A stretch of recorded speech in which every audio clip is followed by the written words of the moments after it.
work to identify a couple of people found dead in a small plane crash in Warren County. We first told you about this as breaking news last night at 6.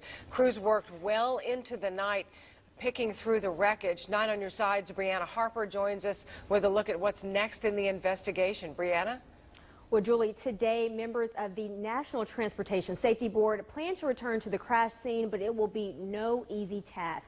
If you look at this map behind me, you'll see the area where the plane reportedly went down. Witnesses tell us it's a heavily wooded area near Camp Kern in Warren County's Turtle Creek Township.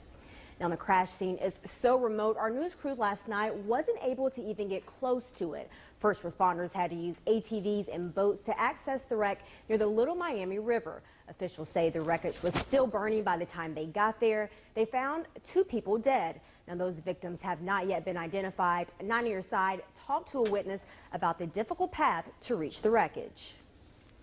It's so steep, you had to hold on to small saplings to, just keep from sliding, 50 feet down the hill. So coming back up, it was almost all fours, to come back up. And I felt bad for the firefighters because they were in full turnout gear, very heavy equipment.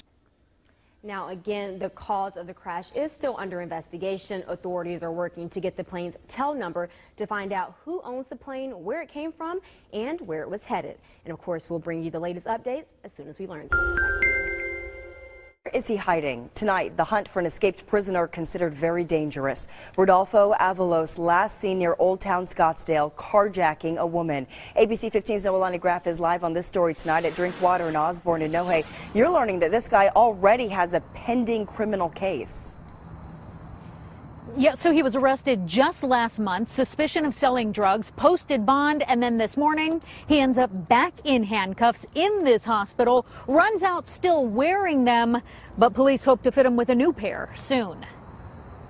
Rodolfo Avalos has spent more of his adult life behind bars than he has a free man, arrested just 6 weeks ago for drug charges. He got out of prison just 3 months before that, a 7-year sentence, and that was a plea deal to drop an arson charge as a teen. So he did the time for stealing a car. He runs up to her car, gains access to her door, and gets inside of her car. Now he'll go down for doing it again. Police say this time forcing a woman out of her SUV as she waited at the light at Osborne and Drinkwater. He was already on the run. His handcuffs still attached to one wrist. Salt River police tried to pull Avalos over this morning, but he bolted, hitting several cars before they caught him. That's how he ended up in a Scottsdale hospital, cuffed to the bed. But the moment the officer stepped away, he broke free. Push his way out of the hospital and flee into the street. So he's raking up the charges, and police warn he may do anything to avoid facing them. Definitely consider him dangerous due to the fact that he definitely does not want to get caught. Silver Lexus SUV. Police not releasing a plate number right now, but if you see him or the car, you should call 911. Back to you. No, hey. They'll spend a combined 59 years in prison for what they did to a 2-year-old girl, Savannah Cross. She died from injuries these two are responsible for. That was in December of 2012. Ryan Reed and Allison Clement ran an unlicensed daycare where Savannah would spend extended periods of time. They were just sentenced this afternoon. In this case, the aftermath of road rage caught on camera. A woman runs her car into 2 men at a Phoenix Circle K, killing one of them. She's now charged with murder. ABC 15's Chris Groh is live at 11th Avenue in Hatcher. And Chris, this is still a developing case right now. Yeah, because as police tell us, she was drunk when this was all going on, and it was last night here when she ran over the 2 men, one of those being her own boyfriend. So she's being charged with aggravated assault on him as well. Police telling me that he's a victim in this case. Now, this fight started between the 2 men as an argument while driving. Then the 2 men started brawling in that Circle K parking lot. Keller takes the car and then runs over both men. She tells police she was trying to break up the fight. Now, they had to be taken to the hospital. That other guy, Robert Krumloff, he later died. Now, records show he was just released from prison back in March. We've been unable to track down family, but a lot of people in this area familiar with him. They tell me he was trying to find work and he lived nearby. Some of those people, though, stunned that all of this happened. Never heard about somebody just hopping in their car and running over the people fighting. That's crazy. I was here the other day, actually just yesterday, buying a case and some accessories for his phone, and that's really sad. Now, we put in a request to speak with Keller, but MCSO is telling us right now that she's still being processed in jail. Guys, back to you. ABC 15 breaking news. Now to that breaking news we've been staying on top of. Investigators are on scene of a deadly crash involving a semi and 2 other vehicles. This happening near Cactus, just west of the 17. That's where we find ABC 15's Megan Thompson. Megan, we saw some pictures from the scene a few minutes ago. This looks very serious. What are you finding out? Well, we know it was a drunk driver, according to Phoenix police, that caused all this. That driver in the red truck that you can see here. Also, investigators on scene laying everything out right now, trying to figure out exactly how this all operated. But they do have the driver of that red truck on scene. But the worst news of all of this, the person who was driving the black car, a woman, she is dead this morning. We have just learned that information. Another passenger in that car also in the hospital right now. Police say it all happened around 1 a.m. when the black Nissan was traveling north on 28th Drive when that truck blew through, heading eastbound and hitting and pushing the Nissan car into that semi. That semi had absolutely nothing to do with this crash. It was actually just sitting at the light, but the damage so severe, showing the impact, showing how fast maybe this car was going. We did ask, how fast was this driver going? They're still looking into that. That's what investigators are on scene are trying to figure out. But back out here live, that driver definitely going to be facing some charges. We're told he was drunk, DUI, and also a woman is dead this morning because of that running that red light. Also, we asked investigators just how long this is going to be closed for. They say several hours because these people, all these investigators, just got on scene moments ago. So we will definitely keep you updated and avoid this area.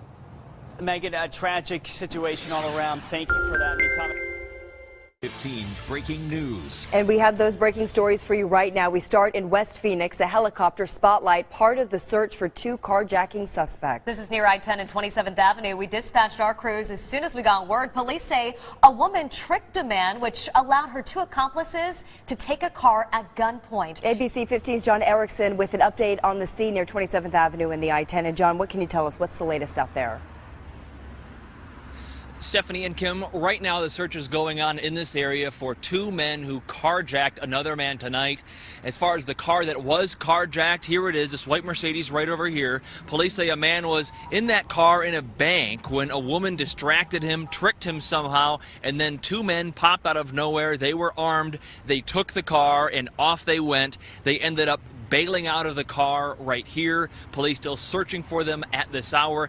Police do have the woman in custody, still searching for those 2 men. Luckily in this case, no one was hurt.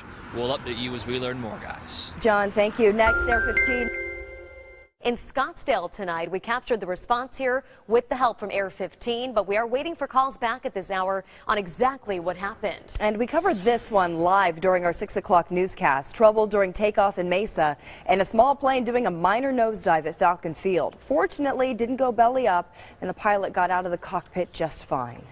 A community crime alert after a guy comes up behind 2 teen girls and he wasn't wearing any pants. ABC 15's Joe Bartel's taking action with the warning in Goodyear. And Joe, these teens, lucky they were not hurt in all this. Kim, they really are. Police say they were out in a desert area just like this, taking pictures behind some homes when this guy came up behind him, pantless, and now they need help catching this guy.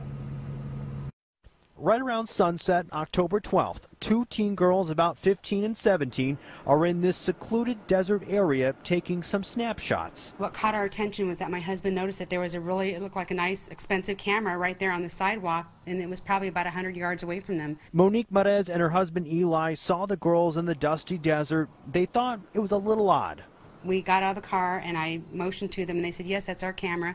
So they ran over to get it. Monique and Eli thought nothing more and went on with their night. But now this police sketch is jogging memories. And then when we were leaving, I did see a gentleman that was walking west on Charles Boulevard. Police say moments later, this guy used a block wall to hide himself, sneaking up behind the girls without pants on. It's the world in which we live and we have to be extra cautious as parents.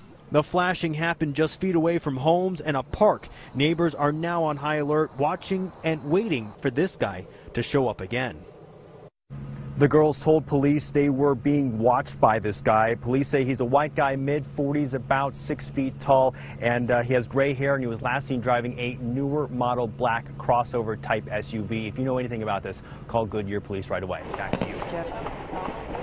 Kurdish Peshmerga forces have repulsed a major ISIL attack on the city of Kirkuk. A combination of sleeper cells and fighters who reportedly entered the city posing as refugee villagers killed 18 soldiers and attacked a major power station on the outskirts, killing plant workers, including 2 Iranians. ISIL's thought to have launched the attack to divert resources from the assault on Mosul, in which Kurdish forces are taking part alongside Iraqi government troops, Shiite militias and special forces from several Western nations. Turkish forces could soon be joining the battle for Mosul, as the US Defense Secretary Ash Carter says Turkey and Iraq have agreed on a role for Ankara in retaking the city. Church bells were ringing in nearby Bartella for the first time in 2 years. It's one of a number of outlying towns and villages near Mosul to have been recaptured from ISIL since Sunday. The historically Christian region was once home to thousands of Assyrian Christians.